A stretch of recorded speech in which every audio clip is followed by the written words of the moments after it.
ろしくお願いします。おやすみなさい。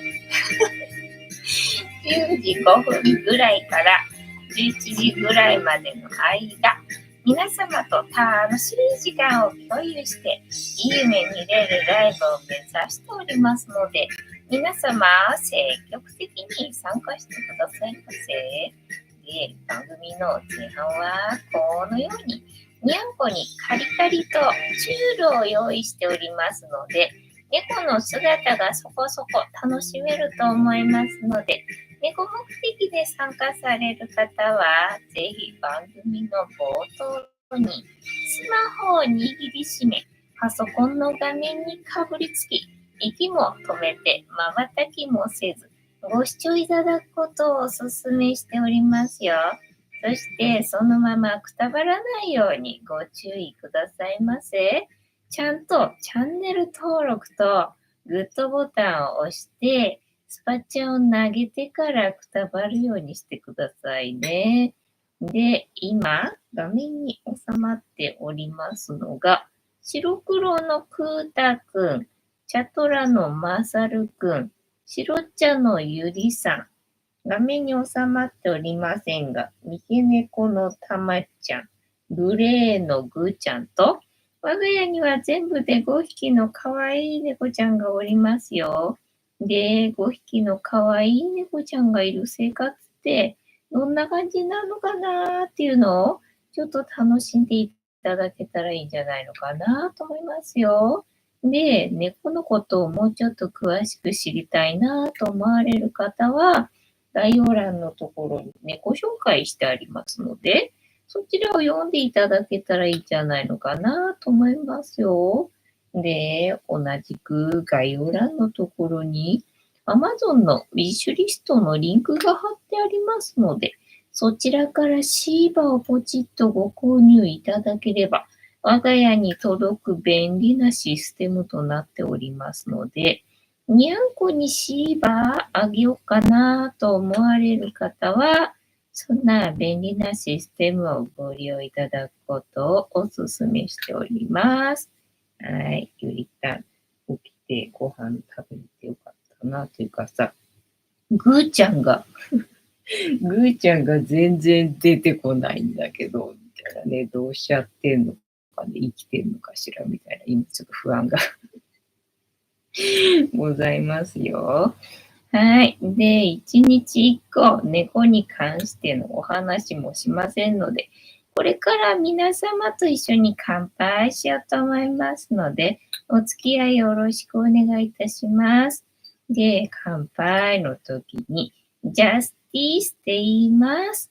で、なんでジャスティースって言うかっていうと、後ろにいるうさ耳をつけていて、左腕が取れている黒い観音様がこの番組のチーママでございまして、名前をたけしと言いますよ。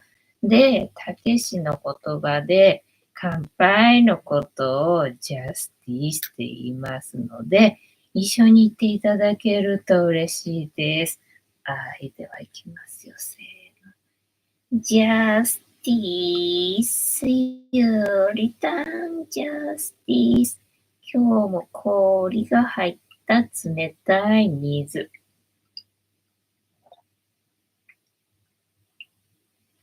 ああ、なんかさ、ジメジメっていうのかな、湿気がすごいっつうのかな。だからなんか喉乾いてるわけじゃないんだけど、なんか口寂しくって、とりあえずなんかアイスコーヒー一日中飲んでたから、そんななんか喉乾いてるわけじゃないんだけど、みたいな感じ。もう何を飲んだらいいのか、何を食べたらいいのか、なんかもうわかんないみたいな感じで全部食べたのか、お腹空いてたんだな、寝てたくせに。元寝してたくせにな、起きてすぐな、すげえ食欲な。カニタンさん、ジャスティス、こんばんは、ボンソワ。タマさん、今夜もジャスティス、ありがとうございます。ロッシーさん、ジャスティス、ありがとうございます。たまさん、藤子さん、皆様こんばんは。ボスは本日もしぶとーくやっておりますよね。昨日は仕事だったんだよね。忘れてたと思ってさ。今日はライブお休みしますって、あのやった後さ、なんかお客さん、さっさと帰ったんだよね。なんかあれ、帰るの早かったんだよね。最近のお客さんそうなんだよね。なんか来るのも早かったりとかするんだけど、終わるのも早かったりするんでさ、来るの早すぎるのはちょっとと思うんだけどさ、終わるの早い分にはね、ありがとうございますみたいな感じでさ、なんか昨日のお客さんもさっさと終わって帰ってな。なんで、あれ、ライブできたね。できたねと思ったんだけど、じゃあと思ってね、動画の編集もう仕上げちゃおうと思って、昨日編集してた動画は昨日のうちに全部仕上げてから寝ましたっていう感じ。だからさ、その後、そのお客さんがさっさと帰ったところまではまあ良かったんだけど、その後なんかさ、鬼電、なんかめっちゃ鬼電かかってて、だから最近なんかね、うちのスマホがね、電話そんなにね、あの、鳴らさないっていうのかな。なんか不明な電話が、着信がありましたとかいうメッセージが、残ってるだけで、なんか電話鳴らさないんでね、だからまあ、気づかないといえば気づかないんだけど、だから何なんだろう、あれ。登録してある電話番号だったら鳴らすのかな。で、登録してないやつは鳴らさないことにしたのかな。知らんけど、最近そんな感じなんだよね。まあ、それのおかげでさ、まあ、あんまりね、大変な思いがせずに済んだんだけど、だから動画編集してて、これから録音しようかなって思ってんのにさ、で、スマホで録音するわけよね。なのにスマホにめっちゃ鬼電入ってっから、もうなんだこれと思って。でね、留守電も入ってるわけよ。だから留守電も入ってるってことはなんだろう、なんかあったのかなと思ってさ。で、まあね、ワン切りとかだと1秒とかだったりとかするんだけど、20秒ぐらい入ってるから、なんかメッセージね、入ってるなと思って。で、まあ最初入ってるのもあったんだけど、何言ってんだかわかんないんだよね。何言ってんだかわかんなくて、なんかよーく聞いてもね、なんかもこもこ喋ってて、まあ何言ってんだかわかんないわけよね。で、そのメッセージ入ってるのは1個だけで、その後もずーっとね、なんか30件ぐらい電話が、鳴ってて、で、留守電もそのたんびにやっぱりね、20秒ぐらいの無言の留守電がずーっと入ってて、もうこれは迷惑でいいですよね。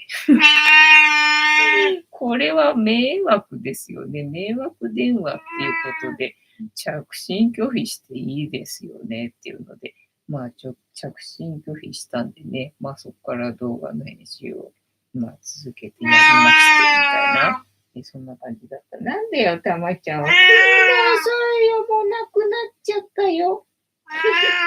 もうないよ、もうなくなっちゃったじゃんね。鳴き声しか聞こえてないじゃん。たまちゃん、こっち来て姿を見せていっちゃうのね。もうたまちゃん、声の存在感がすごいんだけどね。姿が見えてじまいかな。じゃあ、ゆりたん、ここにいて、ね、みんなにお顔、かわいい顔ね、見せてあげてくださいませ。っと、手玉さん、さっさと帰るお客さん、かっこいい。そうそう。最近なんかね、多いんだよ。だからほら、真夏の暑い時期にさ、あんまり長時間だとさ、この部屋大丈夫かしらってちょっと心配があったんだけど、ただまあ、日八の法則っていうのかな。8月はまあまあ、そんなにね、予約が入ってないんだよね。だからまあね、多少助かったよみたいな部分はあったんだけど、でね、昨日のが今月入ってる長時間のやつのね、ラストだったんだよね。で、どうかしらなんて思ってたんだけど、まあね、天気がそんなに良くなかったのもあってさ、なんかね、カンカン照りじゃないからすっげえ暑いっていうわけでもなく、で、さっさと終わるんでさ、なんかまあ体調っていうかね、暑さ的にはまあね、大丈夫だったんだけど、みたいな感じね、精神的に精神的にもう何なんすかっていうね、出来事がありましたな。てんたまさん、編集されていたのは、そうめんオフ会の動画ですか？はい、よくわかりましたね。よくわかりましたね、そう。だから前に銚子に行った時の動画を先に本当はさ、編集するつもりだったんだけど、そうめんオフ会の動画がさ、全部で5時間超えだったわけよ。だからうちのパソコンが重いから、これね、先に編集しちゃって、で、これの動画をね、まとめて、で、いらないの全部削除しないと、他の動画がね、編集できなくなりそうと思ったんで、だからちょっと先にね、そうめんオフ会の動画を、さっさと編集して昨日なんとかね、仕上げましたよって感じ。で、まあ、なんで5時間だったかって思ったら、まあ、3台で撮ってたからねとは思ったんだけど、まあ、そうじゃなくてね、読み込みの時にやっぱりほら、エラーを起こしてたじゃんか。それのせいでね、同じ動画を2つ、2回読み込んでるのが相当あったんだよね。まあ、それのおかげで5時間になってたんだけど、まあ、なんとか30分ぐらいの動画にまとめましたみたいな感じですね。てんたまさん、ホームページで電話番号公開されているので、そういう痛手も多いでしょうね。そうそう。ただまあ、そんなにね、そんなに勇気がある人は世の中いないと思うんで、まあ、そんなにね、多くもないんだけど、たまにね、あるよね。あとはもう、なんだっけ、営業系な。営業の電話が多いわけ。だからとにかく普通に、ただもう電話をね、いきなりしてくるっていうのは、まあ、いたずら電話っていうのかな、迷惑電話っていうのかな、もうしかないので、本当にね、もう100%って言ってもいいぐらい、もう99.9%ぐらいそうなんで、だから電話は出ないんでね、だから鳴らさない仕様にしてくれたのはね、ありがたいよって感じね。だから知り合いとかさ、そういう人だったら、なんだろう、LINE とかで連絡してくるかなっていう感じ。電話にしても、まあ LINE 電話使ってくるかなって感じなんで、普通に電話かけてくるのはね、まあ迷惑しか来ないんでね、出ませんよっていう感じ。カニタさん、私もアメリカの番号から、2、3件かかってきて怖いですね。なんかわかんない電話もね、かかってくるよね。なんか無言電話とかさ、ワン切りみたいなさ、よくかかってくるよね。てんたまさん、アメリカからかかってくるのはさすがにカニタさん、そうだね。私もアメリカじゃなくてね、外国からはかかってくるんだけど、どこだったかな、なんかアメリカじゃなくて、なんか違うところ、アジアかどこだか中国だか。中国はないか。まあ中国系のどかしらのね、なんかアジア圏からかかってきたりとかするかなっていう感じだったかな。カニタンさん、以前、一回国際電話に出てみたら、中国語のアナウンスが流れていました。ああね、あるよね。留守電入ってるとそういうのあるかな。調べてみると、外国に住む中国人向けのメッセージらしいです。あ、そうなんだね。さすがだから、それに一回出て、あれかな、なんだっけ、電話かかってくるようになったのかね。わかんない。ごめんね。あ、足りないのかな。そりゃ失礼しました。後でちょっと足してやるかねっていう感じかな。ね。で、なんだっけ、電話がかかってきて、留守電ね。留守電だから、最近、なんて言うんだろう、AI というか、自動音声ですっていう電話がさ、かかってくるじゃんか。で、それがね、なんか留守電まで入ってきて、あれどういう機能なんだろうね。何なんだろうか、あれは。何なのかなって思うんだけどね。だからうちの電話でもさ、留守電に、ね、自動音声ですみたいなのがさ、入ってるんだけど、あれは何なんでしょうかっていう感じよね。そういえば、ご飯がさ、ないじゃんか。米がないじゃんか。で、相変わらずさ、納豆を買うのにさ、ね、で、私もほら、米まあ、あるっちゃあるんだけど、ただ今ね、米出さなきゃいけないんで新しくさ。だからまあ、みんな米がないんだったら、私もね、その調子でいいかみたいな感じで、米を出さずにね、生活してるんだけどさ、納豆は相変わらず買うわけよね。で、昨日かな。今日だから昨日もさ、納豆をさ、買ってきたんだけど、ね、まあ、普段だったら米でね、食べるんだけど、みんなね、この納豆って今どうしてんだろう、買わないんだろうか、売り上げって減ってるんだろうかっていうのがちょっと気になってちょっと気になって。納豆の売り上げって減ってんのかなとかさ、あと相変わらずカレーね、まとめ買い、なんだ、セールみたいな、なんか3個だといくらみたいなのやってんだけどさ、これってどうなんだろう、売り上げ的に減ってるんだろうか。それとも変わんないのかなっていうところが、なんか気になってさ。で、米ね、昨日はね、ちょこっとあったんだよね。3袋ぐらいあったかなっていう感じで、珍しいね、米あるねと思ったけど、買わなかったけどね。で、今日はなかったわけよ。で、さすがにね、もち米ともかもなくなってたりするかなと思って見たんだけど、もち米はあるんだよね。ああ、あるね、みたいな。ただね、いろいろと他の商品の棚がね、やっぱり野菜とか全然ガラガラになってて、野菜ないね。野菜なくなってきたね、みたいなね。感じだね。食品が、まあ、野菜に限らずなのかな。まあ、他のところあんまり見ないんで、あれなんだけど、多分肉とかその辺の棚もちょっと品薄っぽい感じだったかなと思うんだけど、とにかく目立ったのは、野菜の棚がね、結構空の部分が多いかなっていうので。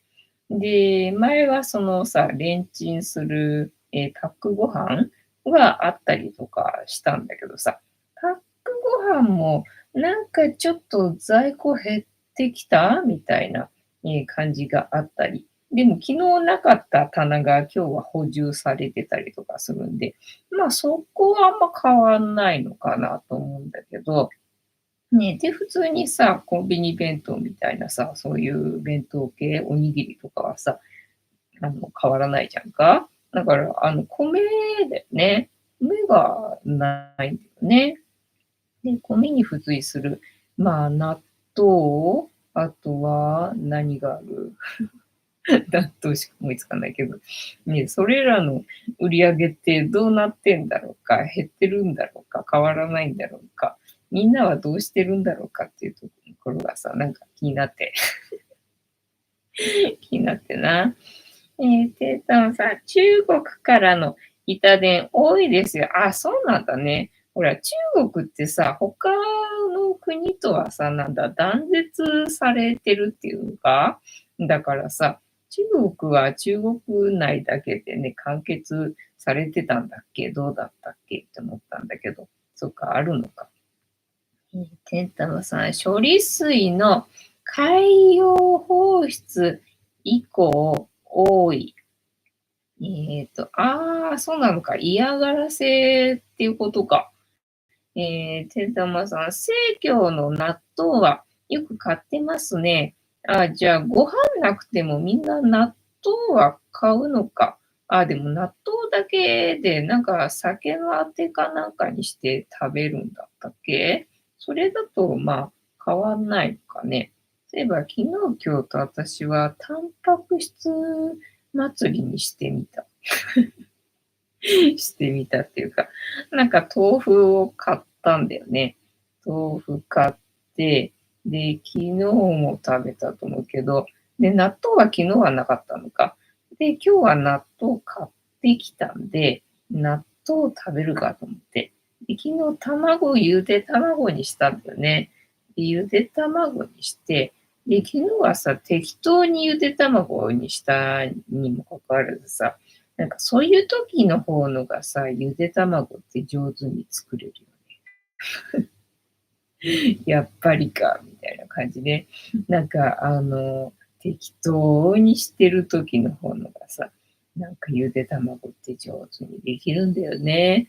で、まあ今日はゆで卵食べて、で、昨日買ってきた豆腐食べて、で、今日買ってきた納豆を食べて、ね、タンパク質祭りで、あれ、昨日は、そっか、昨日じゃないのか、もう一昨日なのか。一昨日、あ、そっか、杉薬局に行ったんだっけ、夜ね。んで、向かいのスーパーな、やってるんだかやってないんだか、いかにも閉まってそうな感じの暗いスーパーに行ったら、もうね、お惣菜が3割引きだったのかなになってて、で、3割引きかと思ってさ。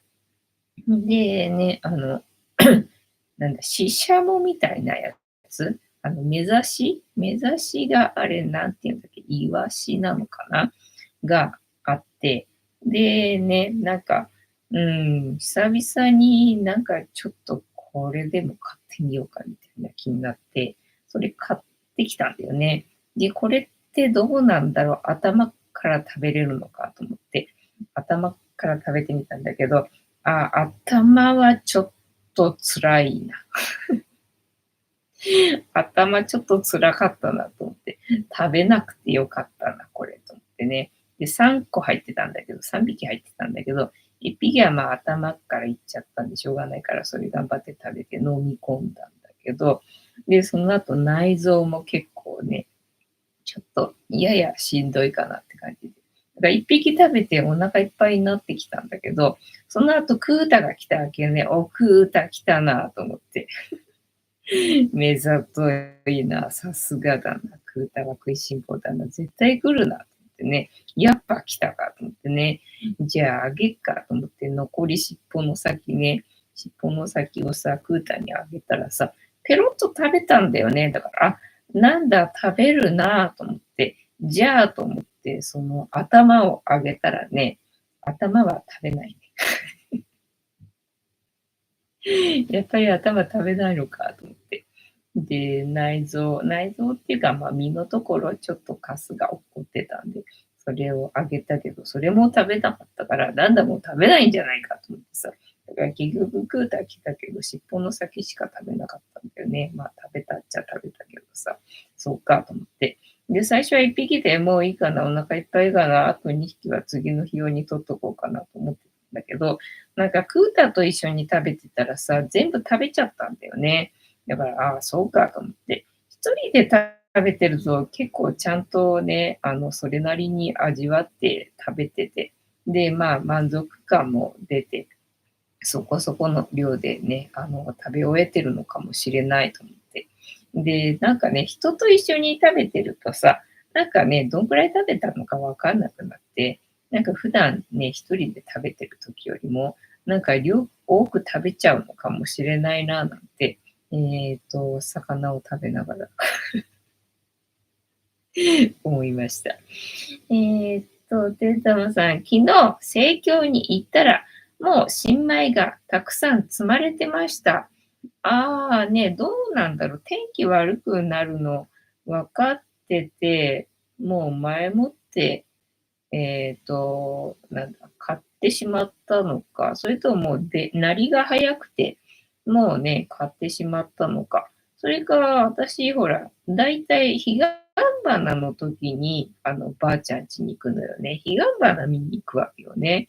なので、9月の半ばぐらいに栃木に行くことが多いんだけど、そうするとね、もうね、新米出てるんだよね。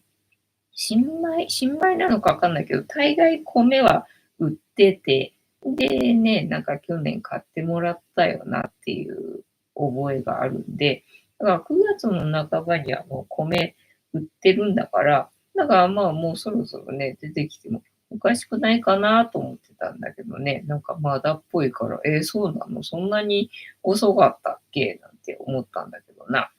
てんたまさん、収穫早すぎないかどうなんだろうね。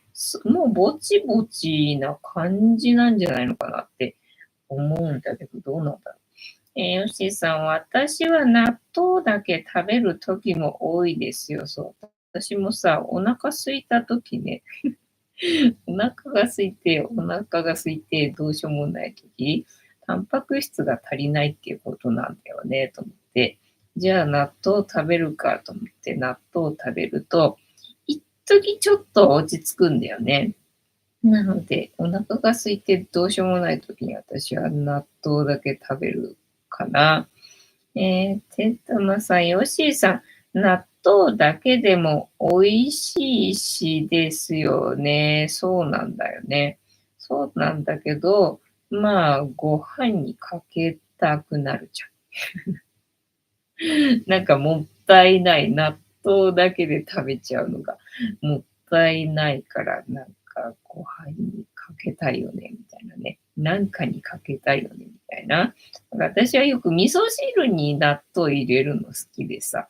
まあ、それでよく味噌汁に納豆入れたりとか、まあ、味噌汁だけでなくても、なんかスープとかでも入れてたかな。まあ、味噌汁に入れるのが好きかなっていう感じかな。てたまさん、読んだ。よしーさん、夜小腹が減ったら、納豆だけ食べています。あ、じゃあ私と同じ作戦だな。お腹が空いたらタンパク質作戦だな。てたまさん、それは、タンパク質摂取できて小腹も満たせていいですね。そう、ただね、お腹が空いてるとき、一時収まるんで、あ、よかったって思うんだけどね。もう、私の場合はすぐお腹すくんでさ、もうどうしようかみたいな感じね。で、今日私はさっきさっきその状態に陥ってたんだけど、どうすっかな、もう食べられるものがないな。でも雨でさ、今日。雨で土砂降りで、そうだから今日さ、夕方っていうか昼間、買い物に行こうと思ったわけよ。なんか今日はね、夜、なんかすごい強い雨らしいから。で、雨雲レーダーを見てたら、なんかね、3時半ぐらいから、雨が降り始める感じっぽかったんだよ。じゃあ、まあ、その前にね、買い物は行っとこうと思ったわけよね。で、1時半ぐらいだったかな。ほら、昼間なんか本当は行こうかと思ったんだけど、タイミング的には。ただ、昼間だと混んでるかなと思ってさ、お店混んでるのはちょっと嫌だなと思って、少しずらしてから行こうと思って、で、1時半ぐらいに、じゃあ今ちょっと八百屋に行って野菜、だから今日ね、農協何にも売ってなかったんだよね。ブルーベリーしか売ってなくて。で、ブルーベリーは高いわけよ。ブルーベリーは高いんでちょっとなと思って、なんかブルーベリーと冬瓜しか置いてなかったかな、今日はね、巨大な冬瓜ね。なんかお化けかぼちゃみたいな巨大な冬瓜と、あとはブルーベリーしかなかったんで、野菜ないなと思って、で、スーパー行ったらほら、野菜が品薄なんでさ。で、昨日だったっけ、さつまいもなんかいつもさ、1本だけ30%引きのシール貼られてたりとかするんだけど、最近さつまいもも値が上がっちゃったんでね、30%引きになったところでな、なんかあんまりお得感ないよなと思って、しかもちっちゃいし、昔に比べたら全然ちっちゃいさつまいもだしさ、あんまりなんかお得感ないからなと思ったんだけど、まあちょっとたまにはね、なんか根菜っていうの、芋系食べたいよなと思って、じゃあね、買ってみっかと思って。で、昨日さつまいも買ってきたんだよね。で、それを煮たんだけど、まあそれ食べ終わっちゃって、で、やっぱりなんかな、葉物かなんかね、根菜じゃない野菜がちょっと欲しいかなと思って買いに行ったんだけど、まあ、なんかね、高い野菜しかなくて、高い野菜とか、なんかあと中買いたくないね、ちっちゃいズッキーニ、高くてちっちゃいズッキーニな、なんか30%引きのシール貼られてんだけど、なんかちょっと、なんか買いたくないみたいな。そんなんでね、結局買わずじまいで。だから昨日もね、2回ぐらいスーパー行ったのかな、時間変えてね。朝と夜行ったかな、昼と夜行ったかな、わかんないけど。時間を変えていったんだけど、結局ね、品揃えが全然変わってなかったんで、何も買わずじまいだったんだよね。2冊前のだけ買って。んでね、今日、なんだ、買わなかったでしょ。でね、その雨降り出す前に、八百屋に行って、で、あと卵買ってこようと思ってさ、外出たわけよね。外出た瞬間はまだ降ってなかったのにさ、なんか急にポツポツ来たわけよね。あれ、ポツポツ来たなと思って。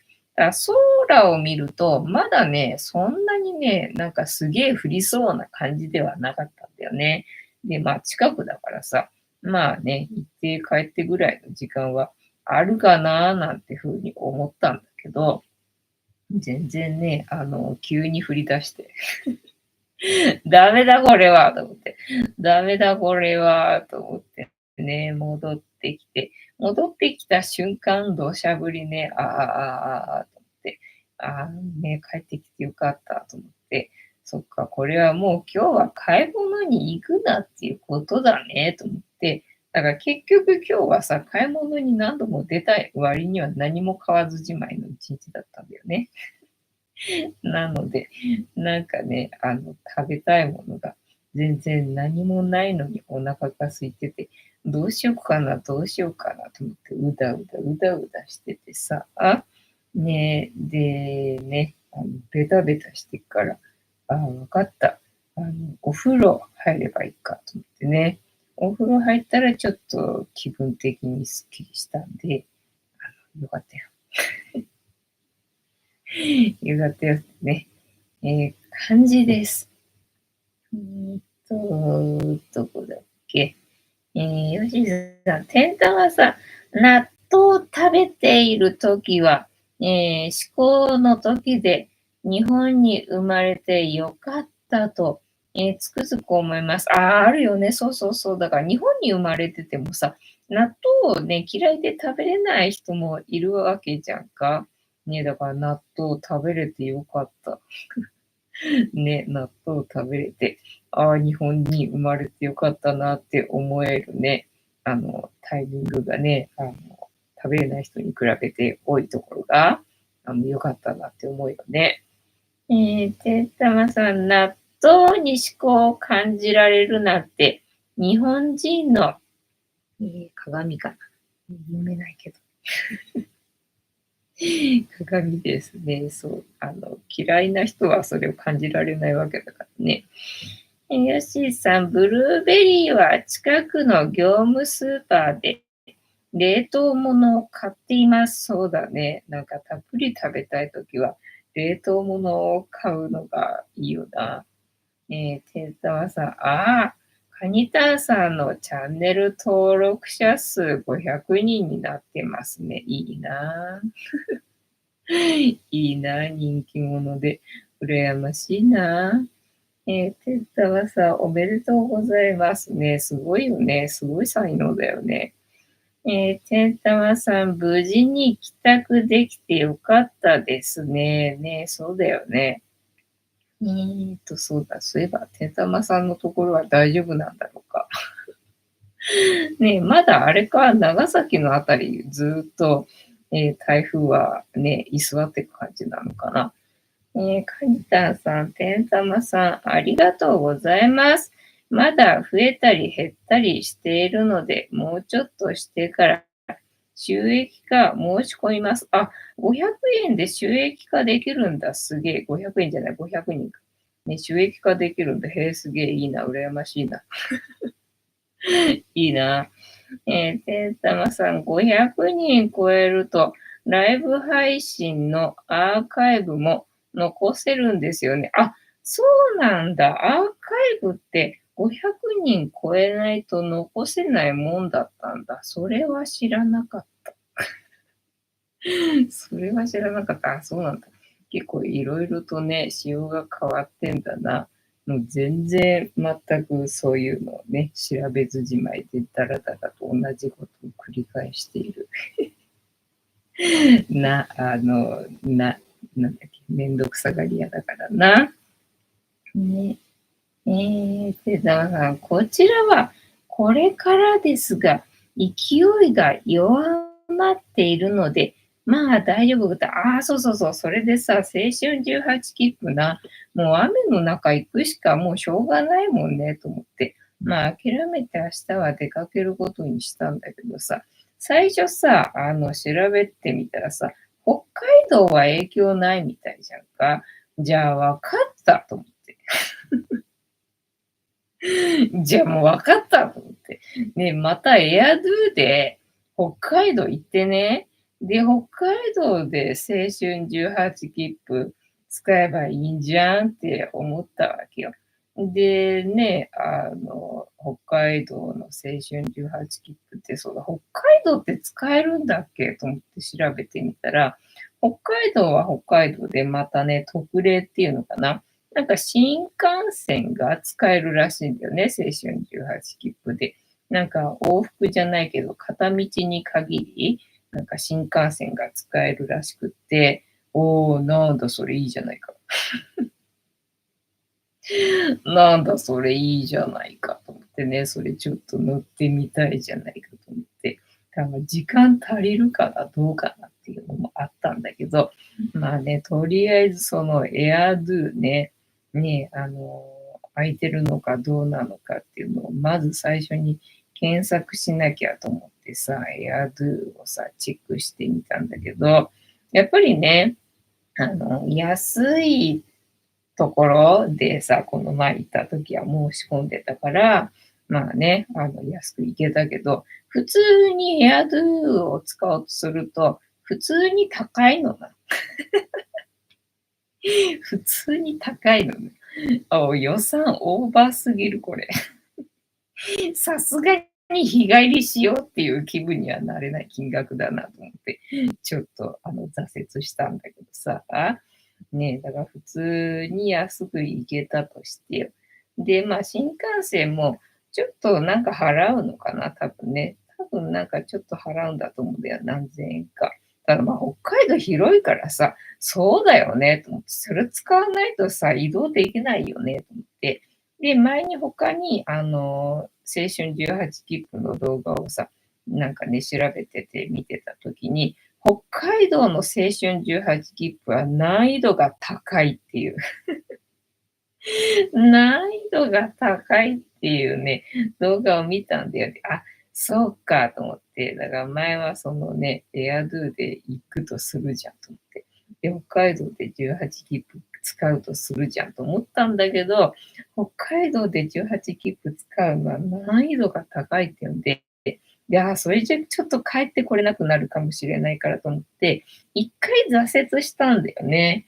一回挫折したんだけど、このさ、もう台風のせいでさ、もう全然ずーっと雨じゃんか。もうね、北海道がね、影響ないらしいっていうので、おお、じゃあ、そんなのすっかり忘れてな。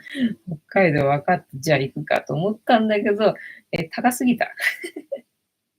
予算オーバーすぎたな。無理無理みたいな感じだったんで、もう雨の中これは出かけるしかないっていうので、さっきはね、もう明日出かける用の、行き先をね、調べておりましたっていう感じだよ。えーっと、申し込みます。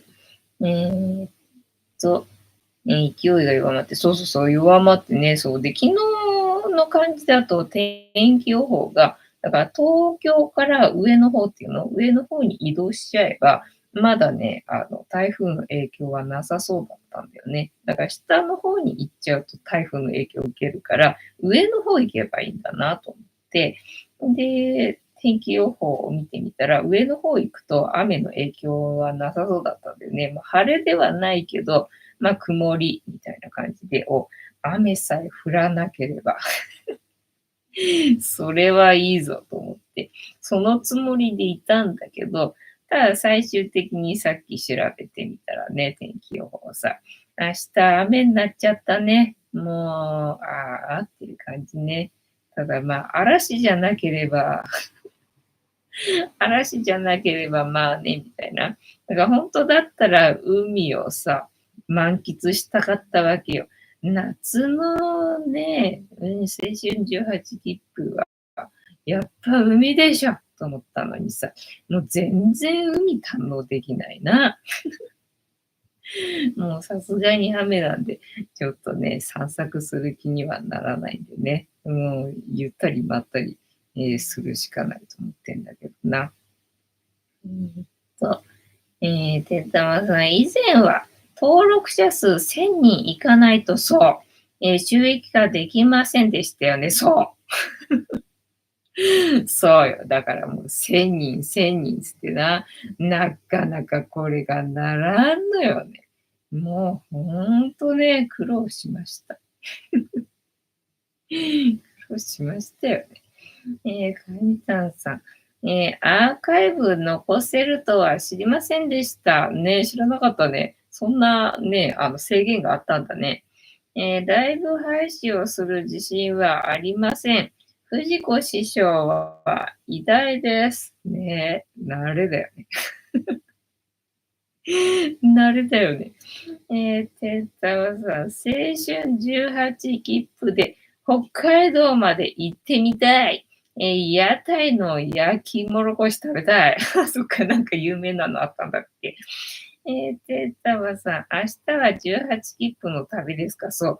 だから、どうあがいても、最初はその来週の月曜日は晴れっぽかったんだよね。だからまあ、もうね、土日はね、電車は空いてるかもしれないけど、そのラッシュの時間はないかもしれないけど、行った先で土日は混むじゃんと思って、そうするとさ、撮影しづらいんで、ね、どっちがいいかっつったら、やっぱり行った先で撮影できないのはね、あれなんで、やっぱできるだけ土日は避けたいんだけど、もうしょうがないから、土日が晴れてるんだとしたら頑張って土日に行くかと思ってたんだけど、雨になっちゃったし、でね、月曜日から晴れるっぽかったんで、じゃあもう最悪月曜行って、で、来週、もうタイトなスケジュールっていうのかな、もう編集はせず、ただもう、撮影に行く習慣になるかな、みたいな、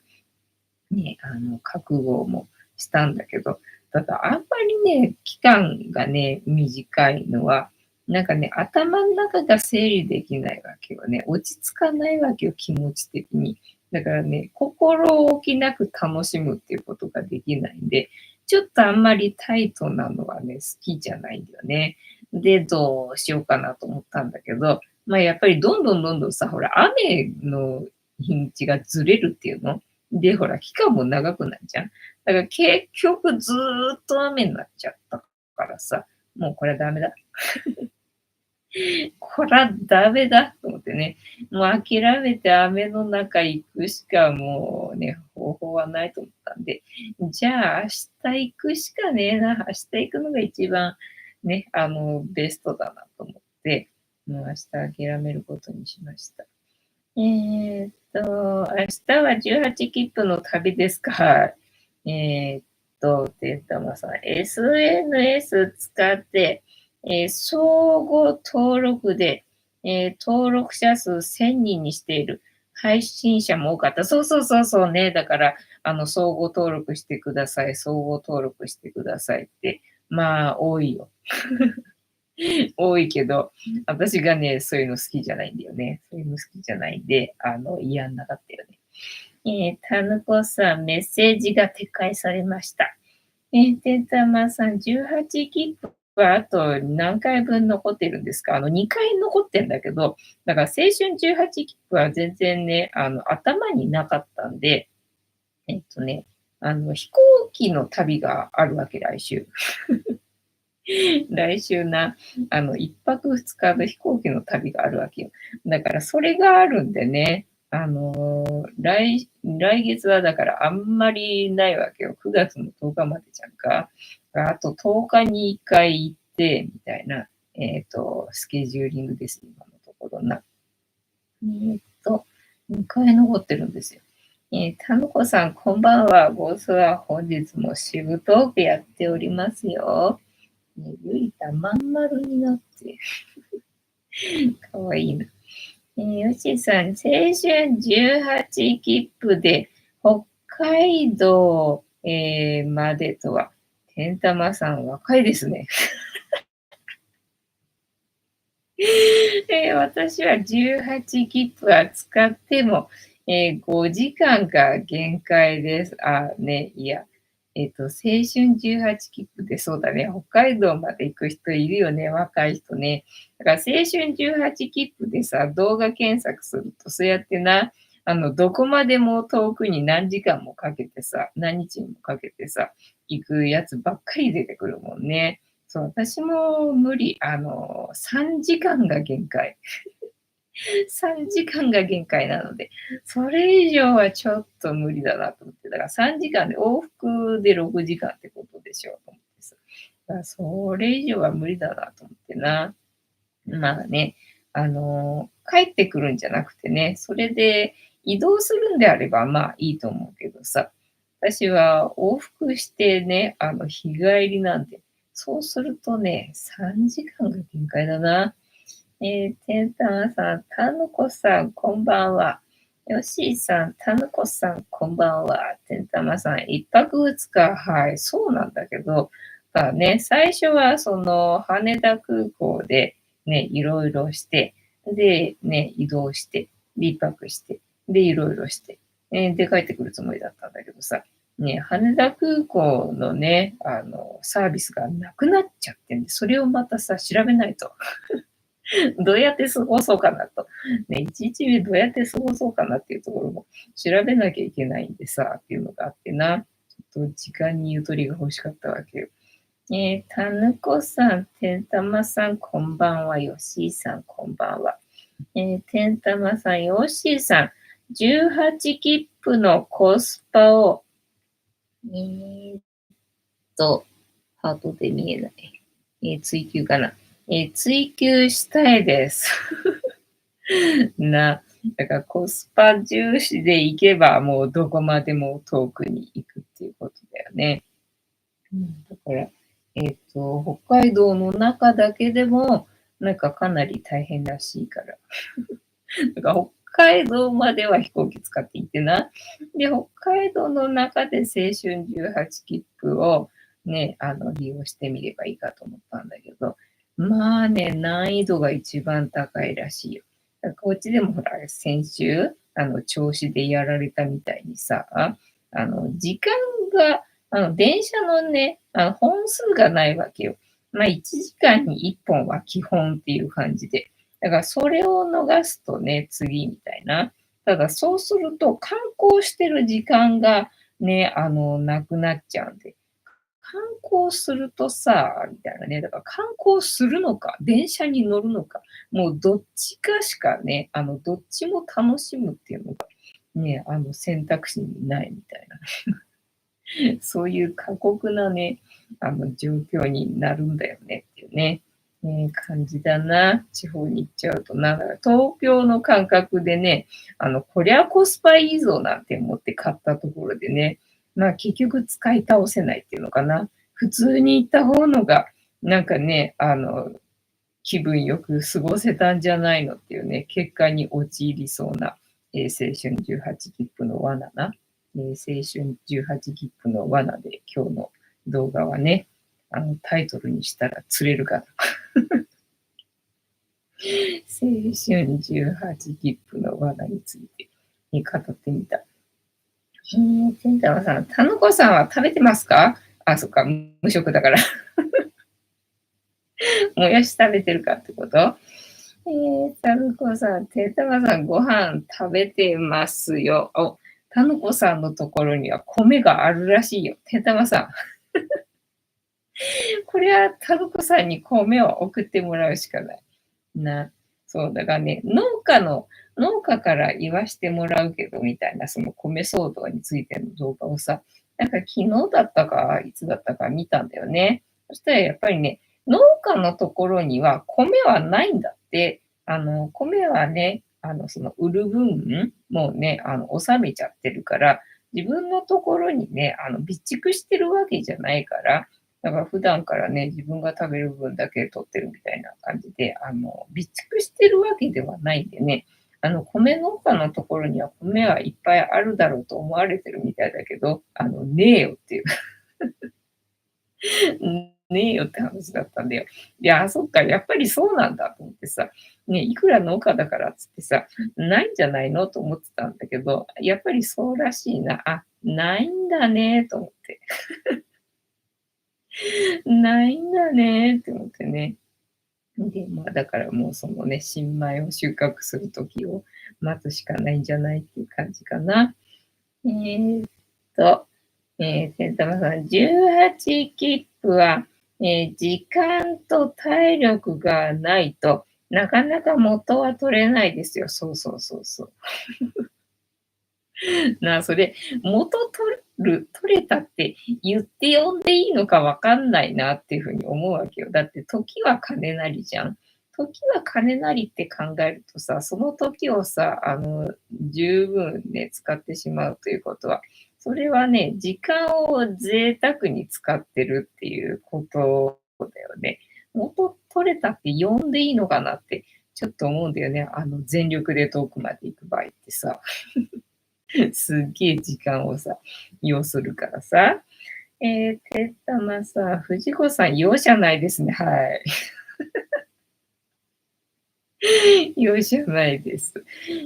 たんこさん、こちらのマイバスとライフ行ったら5キロの米が売ってましたね。ああ、そうなんだね。そうそうね。ちょいちょい覗いてるとね、売ってるよね。昨日も5キロの米がなんか1袋と、なんか2キロの米が2袋ぐらいね、なんか置いてあったと思うんだよね。なので、まあ、それを買えばいいんじゃないかね。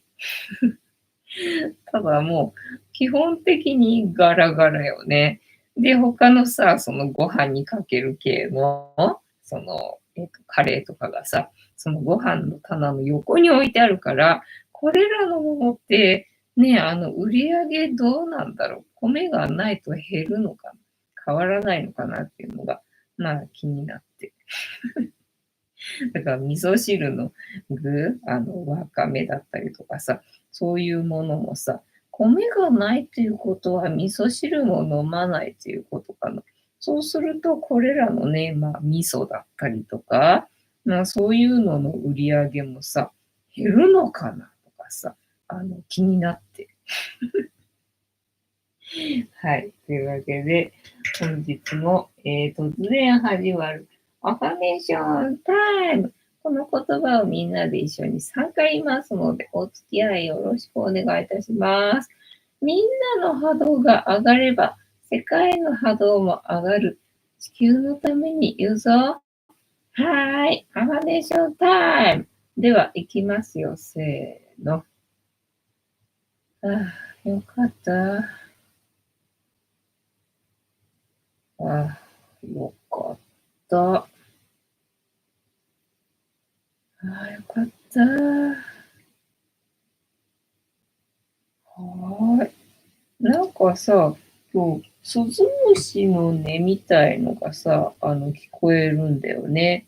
で、それがさ、寝息のように聞こえるんだけど、でもスズムシは寝息のようには聞こえないと思うんで、あれ何の音なのかなって思うんだけど、ブーちゃんの寝息ではないと思うんでさ、何の音なのかなって、さっきから気になってんだけどな。はい。えーっと、たのこさん、米騒動前に、珍しく高知県と石川県と宮崎県の米が売ってて、衝動買いしてました。あ、じゃあもう、肌感覚で分かってたんだね。そう、私もそうなのよ。グリーンビーンズでさ、にゃんこのカリカリと、あ、また雨降ってきたな。カリカリと、あとはペットシーツかなと、あと、米っていうか、砂糖の、なんだっけ、お米パックご飯を箱買いしてたんだよね。で、ね、米騒動が起きて。だからこれ多分、肌感覚でね、気づいてたんだろうな。それで買ったんだろうな、みたいな感じだったかな。よしさん、日本人でよかった。ね、日本人でよかったよね。米がうまいもんな。多分さ、藤子さんがまだ18切符使ってくれるみたい。よかった。どんな心配よ。書いたらさ、よかったね、よかったよね。たのかさん、よかったね、よかったね、よかったね。たのさん、たぬこさんは米3袋備蓄されていたのですかね。うちより多いな、それ。うち食べちゃってっかな。だからそろそろね、餅でも食べようかなとか思ってるところだよ。というわけで、本日も竹縄ではございますが、いいお時間になってまいりましたので、そろそろお開きにさせていただきまして、調子が良ければ11時ぐらいまで毎日のようにやっておりますので、お時間合うときはお付き合いいただけると嬉しいです。で、私の人生の目的は、私の笑顔で私とみんなを幸せにすることですので、チャンネル登録がまだの方は、チャンネル登録とグッドボタンを押して、スパッチャーを投げといていただけると、私が笑顔になりますので、よろしくお願いいたします。高知県は年2回収穫。そうなんだね。なんか沖縄もそうらしいじゃんかな。はい。というわけで、本日もお付き合いありがとうございました。かわいいな、くーさん。次回も見てくれるかな。はーい。いいとも。じゃんけんぽい。はい。ではでは、いい夢見てね。おやすみなさい。バイなら。